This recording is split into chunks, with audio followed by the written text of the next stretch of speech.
Boutique bijoux d'or Mossi Elengi. Boutique bijoux d'or Mossi. Voilà, couleur riche. Boutique bijoux d'or Mossi. Boss, voilà, couleur riche. Boutique bijoux d'or. Boutique bijoux d'or Mossi Elengi. Boss, voilà, couleur riche. Boutique bijoux d'or Mossi Elengi. Boutique bijoux d'or Mossi Elengi. Voilà, couleur riche. Boutique bijoux d'or Mossi Elengi.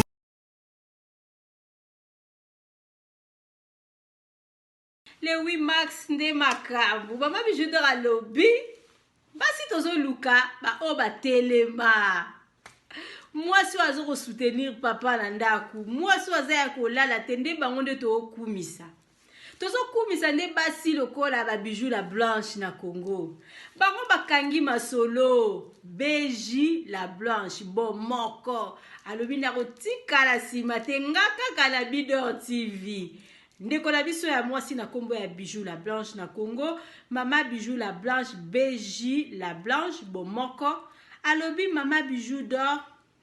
Le 8 mars ezali journée de la femme. Biso tozo la kisake toza basi ya makasi. Biso tozo la kisake toza basi oto telema. Biso tozo la kisake toza basi oto soutenir ba papa. Biso tozo la kisake toza basi oya tango akalate. Toza ba mama oto salaka. Bijoux la blanche bon moko kwa. Beji la blanche. Nazote la bino mama la biso bijoux la blanche. Na équipe na mobimba ya bon moko. Bijoux la blanche. Beji la blanche. Bon moko. Yeyo.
surtout ya Bidor TV.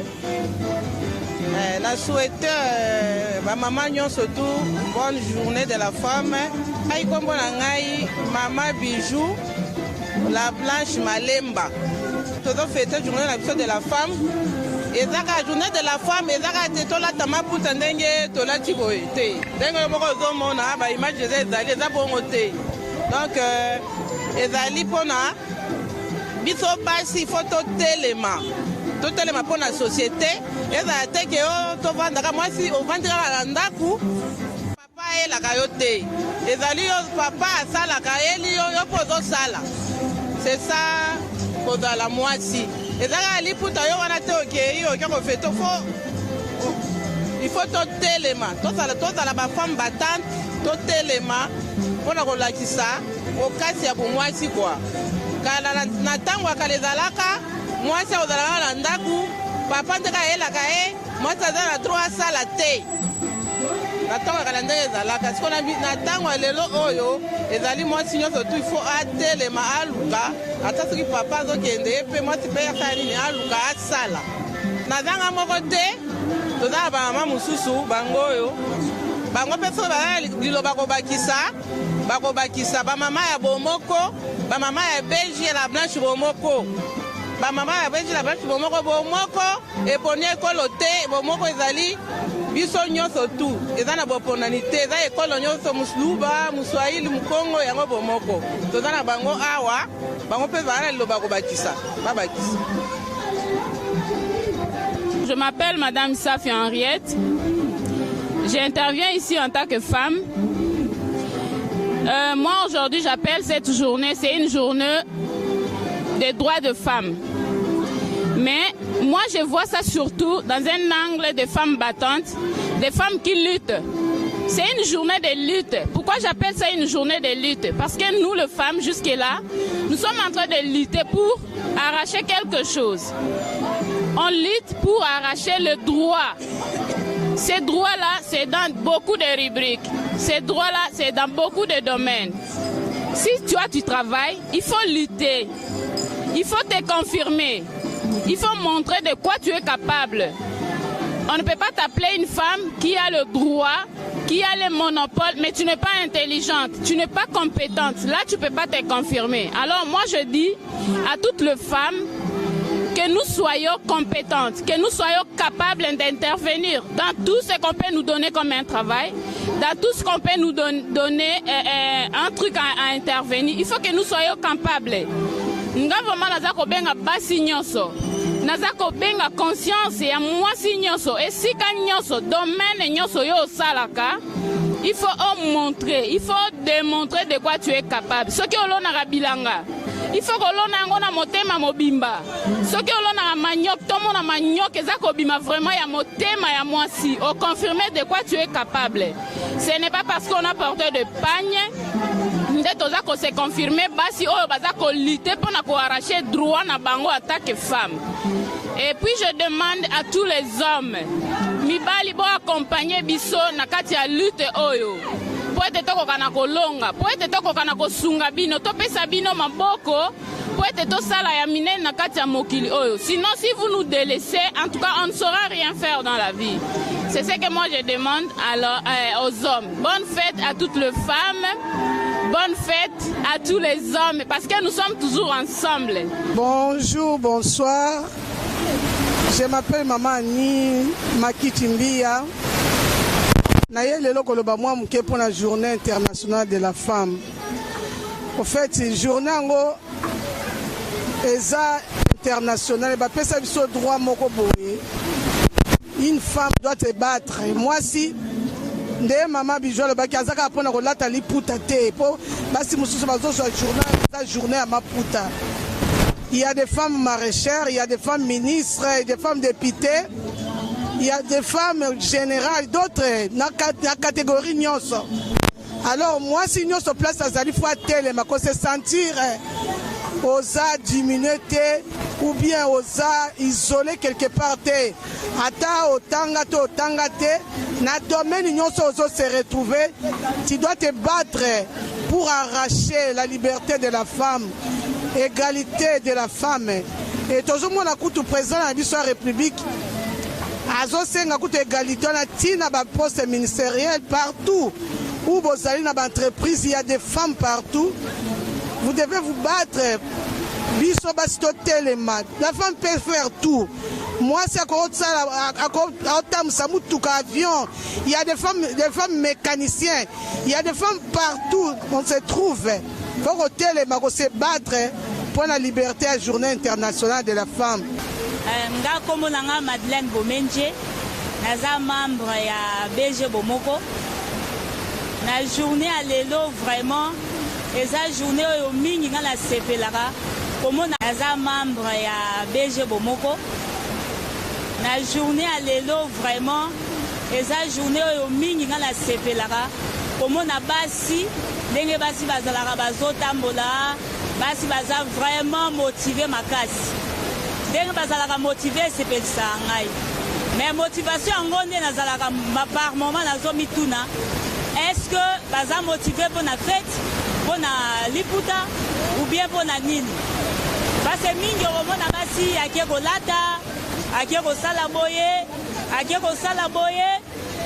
Babosani des fois même que journée à l'élo, ils ont des journées à lutte. Au biso basi, to lutte à kamakasi, pour na ba droit na biso.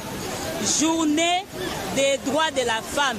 Jour oyo, ba reconnaîtra droit na biso. O ezalaki bafoué. Et jusque là, et comme il a noté, mais net c'est comme il a noté, vraiment, façon à mon arabiso basi tolo se comporter, et comme il a la fête, et ça m'a bête au sepela, gasi, et ça l'a mingi mingi kokanisa. Wapi droit na biso zo la respecter te. Bisika wapi bazoto sate, potolite. Eza journée moko o ya côté lema, ya ko réclamer ba droit na biso. Eza journée te oyo ke to lukili puta ko lata liputa ndenge to lati eza bien. Eza symbole ya basi africaine de to symboliser on na liputa. Kasi komela eza malamu. Mais ya o eza sous malamu mingi eza koluka ko réfléchir na ko réclamer droit na biso jusqu'à ce que et kondi maman. Ce qui même ndimami lelote bakoko na biso bako bénéficier nango parce que petit à petit pas à pas ndenge tozo kende en tout cas to ko réussir mission na biso ndenge toza nango yango nazo senga vraiment na basi nyonso journée à lelo et c'est la journée au biso tokozala to réfléchir na vie na biso et c'est droit na biso zo la respecter parce que nga na kamwaka par rapport à la situation msunga na kamwaka oko kamwa ovandi parmi mibali soki olobi na mungongo makasi ti lelo bazokangela mwasi kokolo batezo kamusanga en plus na capitale. Vraiment, les abiloko moko droit na biso eza na nous respecter te. Basi to telema, to za la distraite na ba feti, na ba mapuda, mais to za la ndekati ya réflexion pour que droit na biso ezala enfin respecté. Nazo sepela mingi mingi, pe nazo encourager ba femme d'état, ba femme forte. Basi oyo malgré situation en Covid oyo. Eza kutu teme oyo ba pesi biso. Oh, que tozo luka ndenge nini to sa sorti na situation oyo. Malgré wana ezana basi oyo ba commerçante bazaki ko voyage moi ba voyager lisusu ezate mais ba komi même ko sala effort nyoso batinda biloko na bango ti batinda basala ka commerce na bango et avancer bien. En tout cas courage na ba mama wana, courage na ba mama ya mapa bazo continuer su ko sala msa na bango malamu, ba mama ya safu, ba mama ya malala. En tout cas courage makasi bo continuer ka ko sala msa na binone bo sala ka ya ko sunga mabota ya ko zala autonome eza kitoko mingi. Comme a dit ma sœur, na suko na zongi suna micro kaka pour encourager toutes les femmes. Baso ba se battre penza. Aoti kambetu ala muka 4 heures na bassin na mutu. Ake luka mapa. Il y a d'autres femmes sur les na magasin qui tambola mususu azola la wana bana jogi mapa na 18 heures. Autant ça na tongo butu nyonso oteka. Il y a d'autres femmes bazana babilanga, bamsu baza partout. Bazo sa ba misala nyonso. Donc tu ko encourager bango, bati kate ba continuer. Il y a d'autres femmes bazo simba ba foyer. Et misala ba papa beba ebele bana ba pillage. Il y a triste mémoire et les cas na mboka oyo. Il y a d'autres papas ba perdant misala na bango. Mais ba maman ba simbi foyer, tu n'as pas l'idée. Donc na yesusu koencourage bamama wana bakontinue, bamama ya mapa, bamama ya safu, bamama ya pondu, bamama nyonso baosala mosala baobunda mpona bafoye na bango. Vraiment félicitations. Naesu kopesa bonne fête na notre première dame Maman Denise Nyakeru, na pesi su bonne fête na bamama nyonso. Vraiment mbote na bamama nyonso a poto, bamama nyonso baza na poto. Bonne fête. Il y a ma sœur que j'aime beaucoup, Jolie Badi Kitoko, qui est en Belgique. Bonne fête à toi, maman. Bonne fête aussi à ma fille chérie, Unique et G, Déborah Babidi. Je te salue, ma chérie. Bonne fête à toi aussi. Bonne fête à toutes les mamans. Oh, nous sommes en tout cas, vous êtes belle. Bonne fête à Binonyos. Grande fondatrice à Bomoko. Nandongo moni to fandi awa biso to ba mama ngande fondatrice abumoko tolobaki il faut ba mama ba telema yango moni to fete na esengo oyo ba mama ba telema pona ekolo ba mama ba telema pona ko soutenir des bonnes œuvres de la République yango moni to fete na esengo na kati ya Bomoko tozo fete penda puisque toza na ba projet belé ya kitoko pour la société. Yango, il faut encourager ma maman Moussousou. Toza ebele, ba Moussousou ba été prochainement dans l'activité Moussousou, au moins na ba maman Moussousou. C'est ça. Donc on a petit mbote na ba Bidor TV. Na petit mbote na maman Jolie na Bruxelles. Ba maman ya poto nyonso tu. Na petit na ba papa. Bino nyonso tu na pesi bino mbote ba bonne fête na bino basa poto basa propre basa kitoko nyonso tu na pesi bino ba mbote. Grand sœur na ngai bienvenue Chibola. Na pesi mbote la grand sœur na ngai Nono Ilunga. Na pesi mbote la grand sœur na ngai Mususu Kapi. Ba bonne fête na bango, bonne fête ba maman. Na eko dédié journée oyo na famille Ambamba. Ma petite sœur Pauline Ambamba, na Pesimbote, na Patience, Apinda, na Bosanité, Kadi, Natacha, na Pesibino Sombote, na Lingibino Mingi. En tout cas, journée Oyo et apporter Bino en plus, na démarche na Bino ya lutte pour être beau gagner espace au Bosengela na yango. En tout cas, je vous aime toutes. Na lingi ba mama ya Congo, na lingi ba mama ya monde entier, ba continent nyonso. Na sepeli na lutte oyo parce que je me dis en tout cas un jour toroloba ça y est ba maman présidente ba bima na kati ya ba pays et kozala kitoko mingi parce que les choses vont vraiment aller de l'avant. Moi je l'espère, j'ai confiance aux femmes. Merci et bonne journée à toutes les femmes.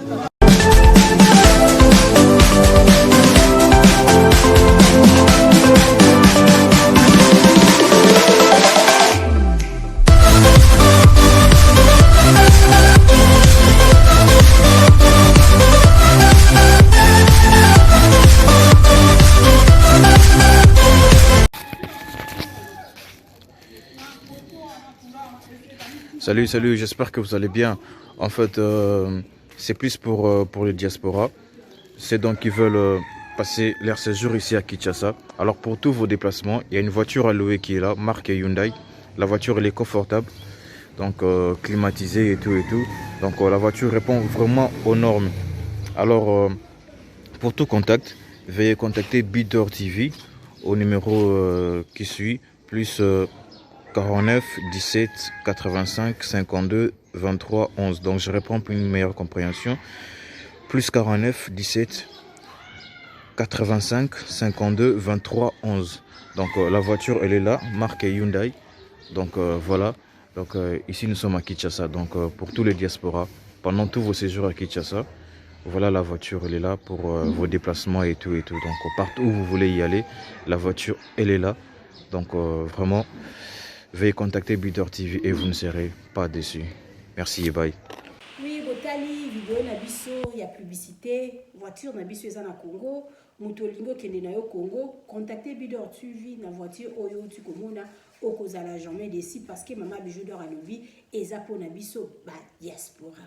Maman Bijou d'Or naza na besoin ya ba partenaire.